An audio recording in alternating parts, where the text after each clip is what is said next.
Shalom. Ada sukacita. Anak-anak Tuhan harus memancarkan sukacita. Amin. Iya. Saya percaya bahwa semua punya masalah. Amin. Apalagi di tengah-tengah dunia yang sedang tak menentu keadaannya. Pasti kita semua punya pergumulan. Disinilah sebagai orang Kristen kita ditantang untuk menyatakan iman kita. Amin. Iya toh? Di sini kita diuji oleh Tuhan. Iya. Karena kita ditempatkan oleh Tuhan. Saya ambil Adam dan Hawa. Setelah Tuhan ciptakan, itu Dia taruh di dalam Taman Eden. Dan di dalam Taman Eden itu berada di tengah suara Tuhan, dan juga ada diapit dengan suara Tuhan dan juga suara iblis. Nah, disinilah kita mau diuji oleh Tuhan, dan juga sekaligus kita akan dicobai oleh iblis. Karena dua hal ini akan selalu berada dalam kehidupan kita setiap saat, dimanapun kita berada. Nah, disinilah kita akan melihat dan menyatakan bahwa ini orang-orang yang beriman kepada Tuhan.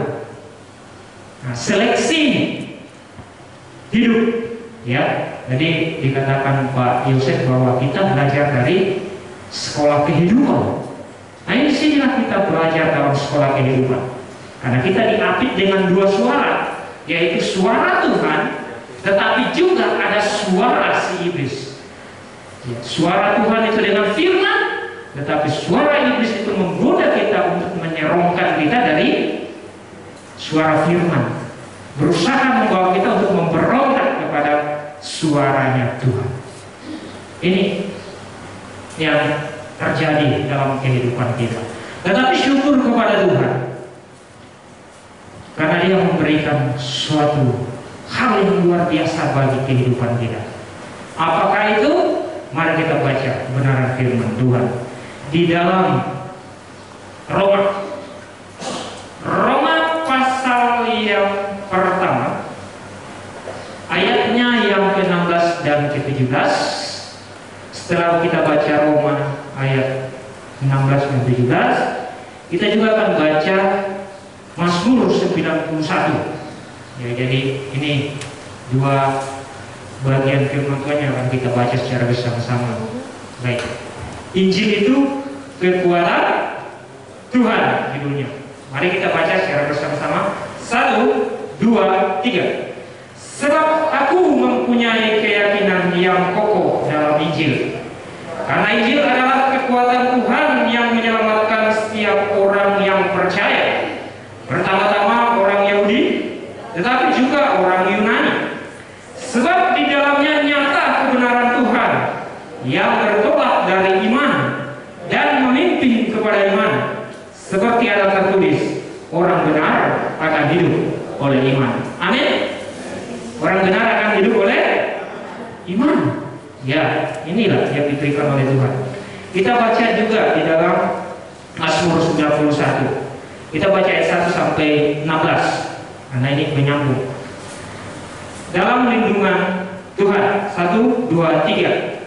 Orang yang duduk dalam lindungan yang maha tinggi dan bermalam dalam naungan yang maha kuasa akan berkata kepada Tuhan, tempat perlindunganku dan kubu pertahananku, Tuhanku yang kupercaya. Sungguh Dialah yang akan melepaskan engkau dari jerat, menangkap burung dari penyakit sampar yang busuk. Dengan kepatnya Ia akan melindungi engkau, di bawah sayapnya engkau akan berlindung. Kesetiaannya ialah perisai dan pagar tembok. Engkau tak usah takut terhadap kedahsyatan malam, terhadap panah yang terbang di waktu siang, terhadap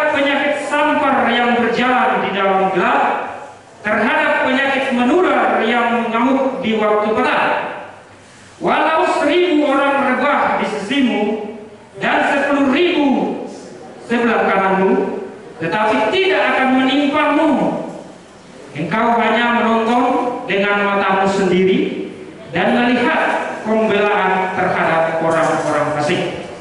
Sebab Tuhan ialah tempat perlindunganmu, yang Maha Tinggi telah kau buat tempat perteduhanmu. Malapetaka tidak akan menimpa kamu, dan tulah tidak akan mendekat kepada kamu. Sebab malaikat-malaikatnya akan diperintahkannya kepadamu untuk menjaga engkau di segala jalanmu. Mereka akan menatang engkau di atas tangannya, supaya kakimu jangan terantuk kepada batu. Singa dan ular kedung akan kau langkahi, engkau akan menginjak anak singa dan ular naga. Sesungguhnya hatinya melekat kepadaku, maka aku akan meluputkannya. Aku akan membentenginya, sebab ia mengenal namaku. Bila ia berseru kepadaku, aku akan menjawab. Aku akan menyertai dia dalam kesesakan. Aku akan meluputkannya dan memuliakannya. Dengan panjang umur akan kukenyangkan dia, dan akan kuperlihatkan kepadanya keselamatan daripadaku. Amin firman ini. Amin. Iya. Dari 2 pembacaan firman Tuhan yang kita sudah baca, maka tema kita adalah di ayatnya di Roma 1 ayat 17. Orang benar akan hidup oleh iman. Di Mazmur 91 ini merupakan bacaan favorit di tengah-tengah kondisi dunia saat ini. Ya, mungkin Bapak Ibu sudah pernah baca. Kenapa? Karena ayat ini merupakan ayat janji Tuhan. Janji Tuhan yang berkaitan tentang banyak hal, termasuk penyakit menular ada di dalamnya. Jadi ini mungkin di orang-orang percaya atau orang-orang Kristen semua hampir saya katakan mungkin 50% sudah baca ayat ini sebagai penguat bagi dirinya, penguat imannya untuk menghadapi situasi kondisi yang sekarang terjadi. Dan pada hari ini pun kita membaca hal ini. Kalau kita melihat bahwa orang benar akan hidup oleh iman, ini merupakan hal yang datang daripada Tuhan. Ini prinsip hidup dari Tuhan, bukan prinsip hidup bagi orang di luar Tuhan. Nah, seperti apakah orang yang beriman kepada Tuhan? Pertama, mengakui, ini prinsip hidup orang yang percaya kepada Tuhan, mengakui bahwa Tuhan yang paling berdaulat ya bagi kehidupan kita, atau tidak ada hal lain di balik dari kuasanya Tuhan. Ini yang menjadi prinsip bagi kita, bahwa tidak ada hal lain yang berdaulat itu atau berkuasa, mempunyai otoritas bagi kehidupan kita selain daripada Tuhan. Itu orang yang beriman kepada Tuhan. Iya, ini menjadi evaluasi. Betulkah kita menjadikan Tuhan sebagai hal yang berdaulat dalam hidup kita?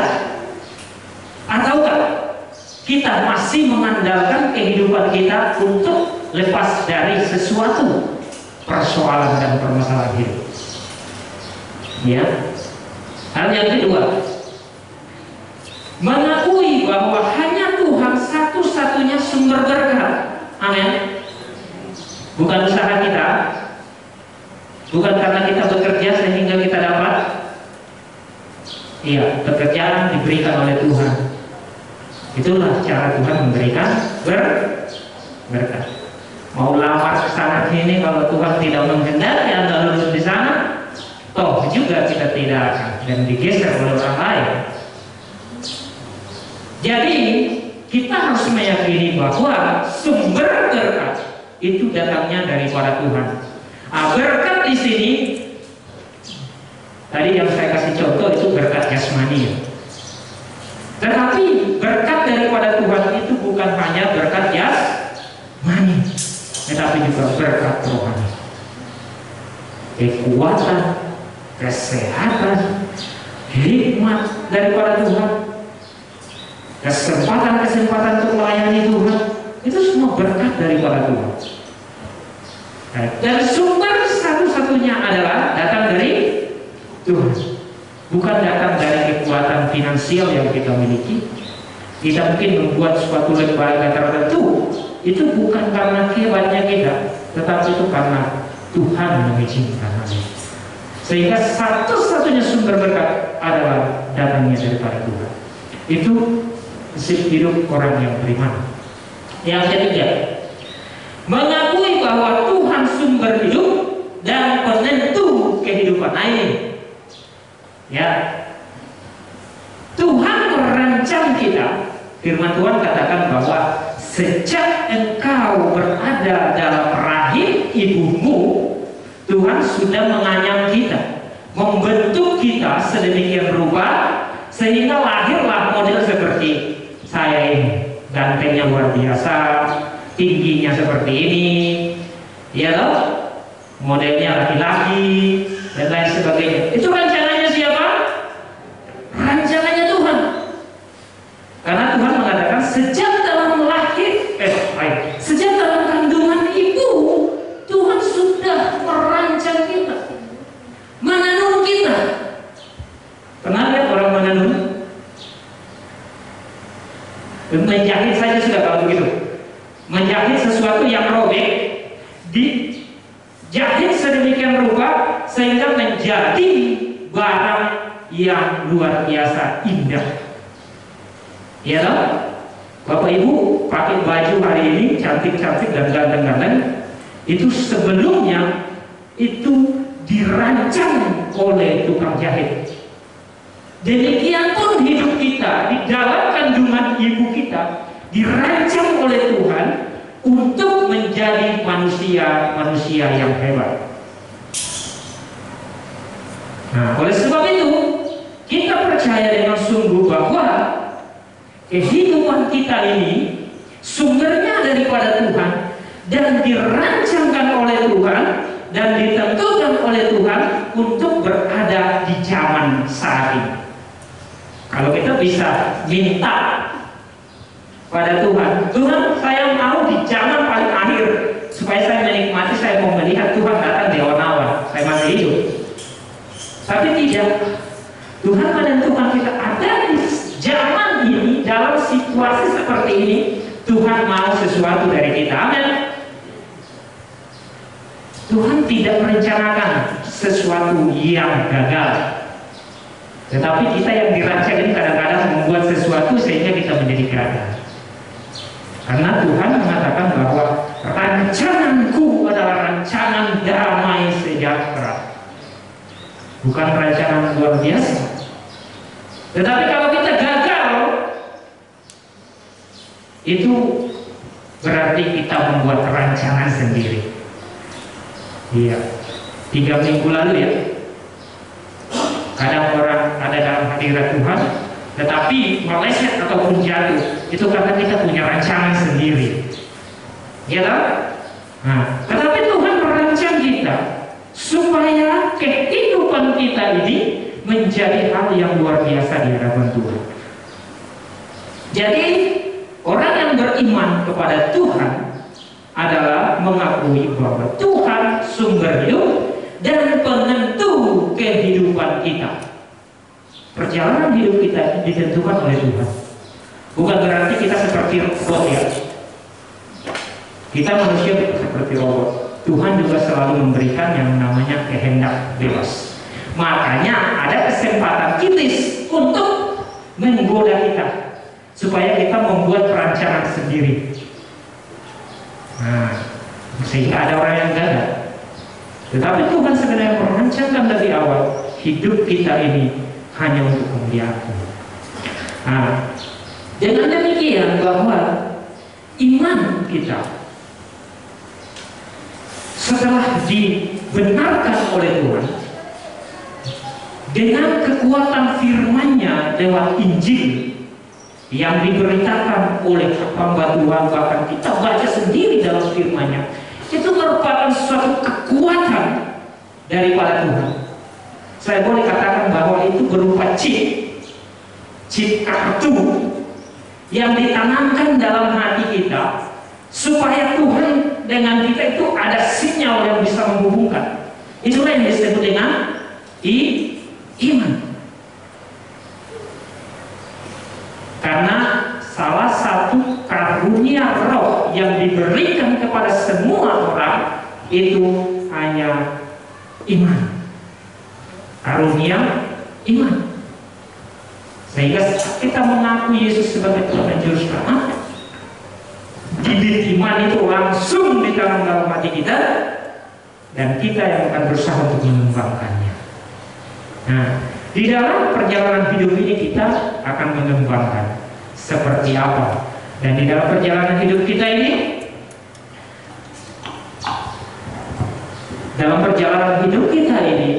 kita akan selalu diuji oleh Tuhan dan dicobai oleh iblis. Dua hal yang akan bersamaan berjalan dalam hidup kita.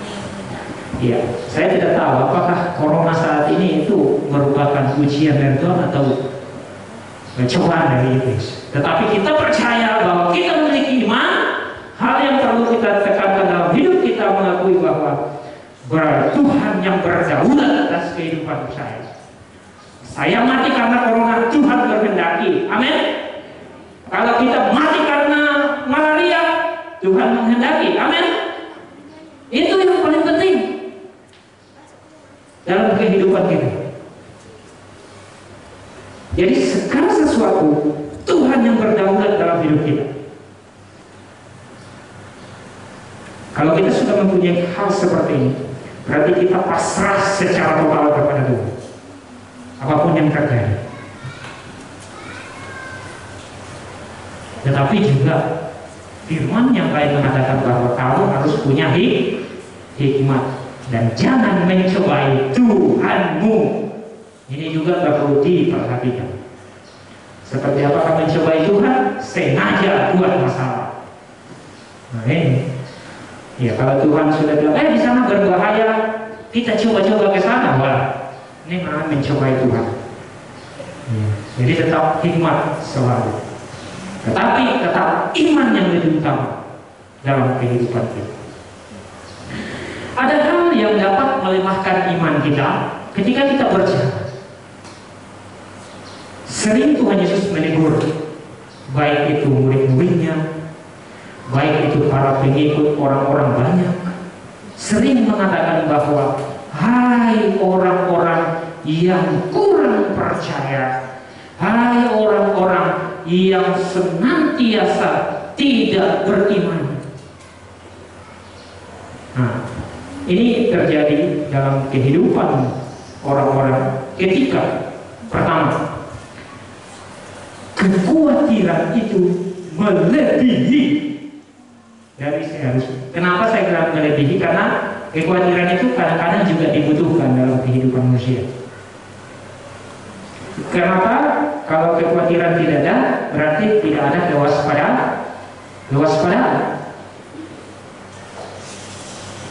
Serobot saja sembarangan kalau tidak ada kekhawatiran. Tetapi Tuhan tidak menginginkan kekhawatiran melebihi sehingga membuat iman menjadi lemah. Nah, jadi salah satu bentuk atau salah satu hal yang dapat membuat iman kita menjadi lemah adalah kekhawatiran yang berlebihan.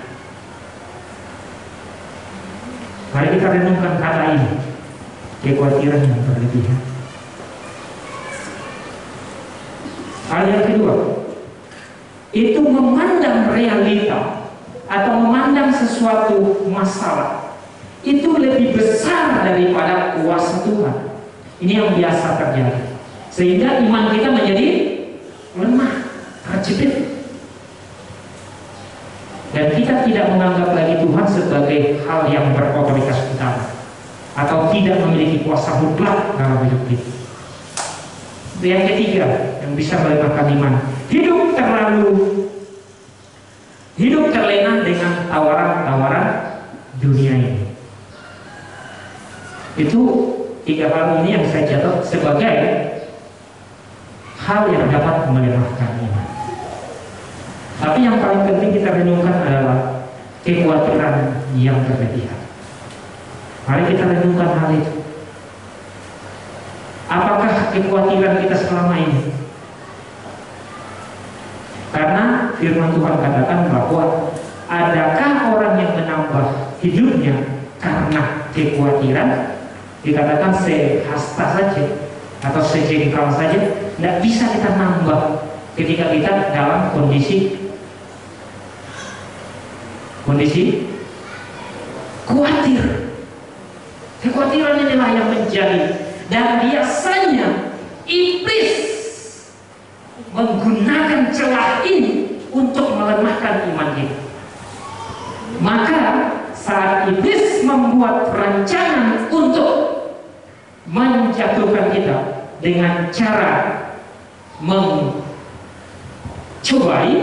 maka biasanya kekhawatiran inilah yang digunakan dengan memakai realita hidup, permasalahan yang kita hadapi menjadi sesuatu hal yang besar sekali, sehingga kita sudah tidak mampu untuk mengatasinya, sehingga kita lemah. Dan biasanya orang-orang, biasanya yang ketiga tadi, terlena dengan tawaran dunia. Biasanya kita lebih mengandalkan sesuatu yang kita miliki. Biasanya kita lebih mengandalkan orang-orang yang hebat yang ada di sekitar kita.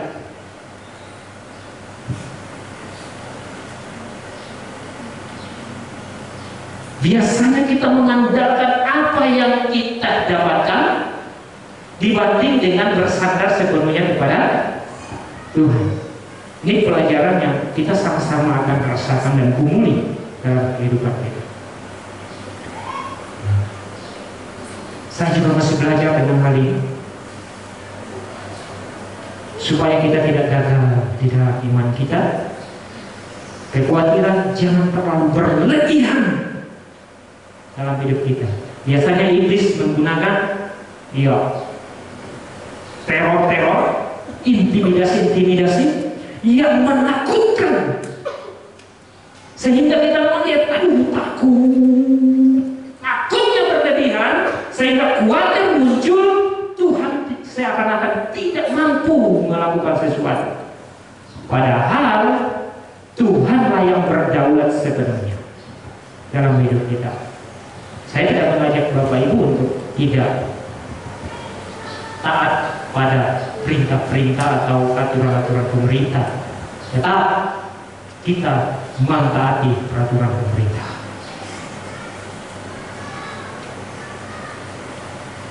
Tetapi saya ajak kita semua, dan saya juga, bahwa jangan kita terlalu khawatir dengan kehidupan yang ada sekarang. Karena apa? Rencana Tuhan, perjalanan hidup kita itu sudah diatur oleh Tuhan. Kapan kita pulang ke pangkuan Bapa, Tuhan sudah tahu. Dengan model apa, Tuhan sudah tahu. Dengan segala macam yang akan kita hadapi, Tuhan sudah tahu. Kematian dengan penyakit apapun tidak mempengaruhi kasih karunia Tuhan. Amin. Tidak mempengaruhi Anda masuk neraka atau surga. Tidak terpengaruh dengan apapun caranya. Tetapi yang mempengaruhi adalah bagaimana kita memiliki iman yang kuat, iman yang diberikan oleh Tuhan dalam hati kita, kita maksimalkan dengan cara jangan khawatir secara berlebihan dengan situasi dan kondisi yang ada. Kemudian kita melihat realita hidup itu tidak lebih besar daripada kuasa Tuhan. Kemudian ketika kita mengalami masalah, jangan mengandalkan hal-hal yang mungkin bisa menolong kita yang ada di sekitar kita, tetapi andalkan Tuhan dalam hidup kita. Kalau di dalam Mazmur pasal 91, begitu banyak janji Tuhan yang ditawarkan oleh Tuhan supaya kita bisa terlindung dari semua hal yang terjadi. Tetapi ingat yang pertama, ketika kita membaca kebenaran firman Tuhan, bukan janjinya yang paling utama, karena janjinya itu adalah bonusnya daripada Tuhan. Tetapi yang paling penting kita lihat adalah bagaimana hidup kita ini berkenan di hadapan Tuhan. Nah, bagaimana kita berkenan di hadapan Tuhan? Kita melihat di dalam Mazmur 91 ayatnya yang ke-14 mulai. Yang pertama dulu, ayat yang pertama, orang yang duduk dalam lindungan yang maha tinggi dan bermalam dalam naungan yang maha kuasa. Ini orang yang bisa mendapatkan perlindungan dari Tuhan. Harus orang-orang yang duduk dalam lindungan Tuhan, bermalam dalam kuasa Tuhan. Artinya apa? Kita secara mutlak ada dalam kendali dan kehendaknya Tuhan. Bermalam dalam naungan yang maha kuasa, berlindung di dalam naungan yang maha kuasa. Jadi ketika kita berlindung itu seperti anak ayam yang sedang di induknya kemudian masuk dalam sayap-sayapnya. Seperti itulah yang digambarkan oleh Tuhan orang yang beriman atau yang berdiam dalam hadirat Tuhan. Ketika kita berada dan berdiam dalam hadirat Tuhan, maka Tuhan akan mewujudkan janjinya. Itu yang pertama. Yang kedua, kita melihat bahwa ayat yang ke-14, orang yang hatinya, ayat 14, hatinya melekat kepadaku. Orang yang hatinya melekat kepada Tuhan ini merupakan orang yang mengandalkan Tuhan. Artinya hubungan dengan Tuhan itu selalu erat, selalu erat. Kemudian yang ketiga, masih ayat yang ke-14, hati kita melekat kepada Tuhan. Melekat artinya tidak terpisahkan. Melekat, mungkin saya kasih gambaran benalu. Benalu itu adalah tumbuhan yang biasa disepelekan karena dia hidup menumpang ke pohon lain. Tetapi dalam iman kepada Tuhan kita harus seperti itu. Kita bisa dianggap seperti benalu, melekat kepada Tuhan. Kapan kita tidak melekat kepada Tuhan, kita akan terpisah. Dan apa yang terjadi kepada benalu kalau terpisah dengan pohon? Kering. Demikian pun iman kita, ketika kita tidak melekat kepada Tuhan, maka iman kita akan menjadi kering. Kita hidup secara jasmani, tetapi iman kita tidak bertumbuh. Nah, makanya orang yang hatinya melekat kepada Tuhan, orang-orang yang akan menikmati janji Tuhan yang ada dalam ayat yang ketiga sampai yang ke-7. Itu yang ketiga. Dan yang keempat, ia berseru kepadaku, ayat yang ke-15. Nih, jika ia berseru kepadaku, aku akan menjawab. Ini berseru kepada Tuhan dengan apa ya? Kalau kita berseru kepada Tuhan, berdoa, memuji Tuhan, membaca firman Tuhan. Inilah cara-cara yang harus kita lakukan untuk kita tetap berseru kepada Tuhan. Dan ketika kita selalu berseru kepada Tuhan, Tuhan akan jawab dan menyatakan janjinya kepada kita. Dia akan melepaskan kita dari jerat burung. Dia akan melepaskan kita atau menghindarkan kita dari panah-panah yang berterbangan. Panah-panah dan jerat burung itu melambangkan peperangan atau situasi ada musuh di sekitar kita, dan musuh itu, musuhnya kita adalah iblis. Tuhan akan menghindarkan itu. Kemudian penyakit-penyakit samper dan penyakit-penyakit menular yang ganas, Tuhan bisa menghindarkan itu ketika kita melakukan hal ini. Bahwa kita harus berdiam dan bermalam dalam hadirat Tuhan. Sungguh hati kita melekat kepada Tuhan, sungguh hati kita selalu ada dalam hadirat Tuhan, dan kita senantiasa berseru kepada Tuhan. Maka ayat yang ke-7 dalam Mazmur 91 dikatakan bahwa kita akan melihat atau menjadi penonton orang rebah di sisi kita 1.000, 10.000 di sebelah kanan kita, tetapi kita akan berdiri di tengah-tengah dan kita menjadi penonton. Ini janji Tuhan. Tetapi janji Tuhan ini bisa tergenapi ketika kita melakukan hal ini. Kita selalu diam dalam hadirat Tuhan, bermalam dalam hadirat Tuhan, selalu hati kita melekat kepada Tuhan, hati kita senantiasa ada dalam genggaman Tuhan, dan kita senantiasa berseru kepada Tuhan. Firman Tuhan hari ini mengajak kita untuk melakukan hal ini, supaya kita senantiasa beriman dan duduk dan bermalam dalam lindungan Tuhan. Hati kita senantiasa melekat kepada Tuhan, sehingga kita tidak bisa terpisahkan daripada pertolongan.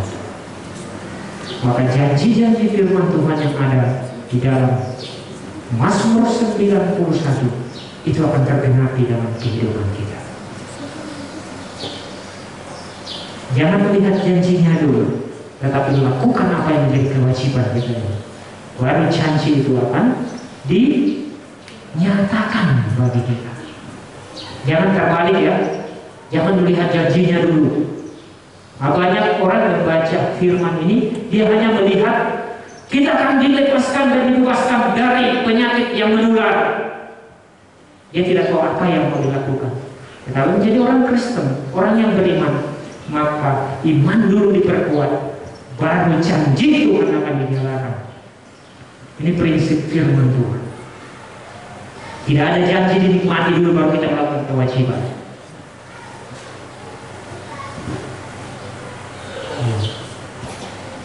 Bapak Ibu, mari saya ajak bersama dengan saya untuk kita melakukan firman ini. Karena ini firman mengajak kita untuk senantiasa berserah penuh kepada Tuhan, menjadikan Tuhan sebagai hal yang otoritas dalam hidup kita, yang berkuasa, yang berdaulat dalam hidup kita. Kita menjadikan Tuhan sebagai hal yang utama dalam kehidupan kita. Kita juga percaya bahwa Tuhan adalah satu-satunya sumber berkat dan kehidupan, dan Dialah yang merencanakan akan kehidupan kita.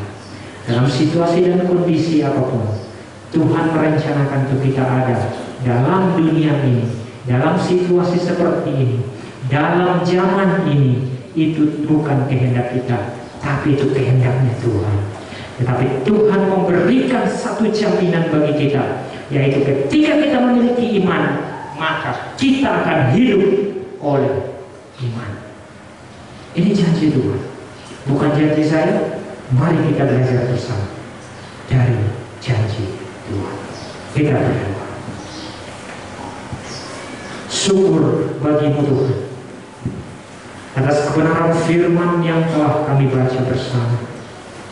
Kami sudah melihat bagaimana Tuhan mengajak kami untuk hidup memperkuat iman kami, untuk hidup mengakui Tuhan sebagai hal yang otoritas utama dalam hidup kami, berdaulat mutlak dalam kehidupan kami, supaya kehidupan kami menyatakan bahwa Engkau adalah satu-satunya sumber hidup dan sumber berkat, dan Engkau yang merancangkan akan kehidupan kami berada pada zaman dan situasi saat ini.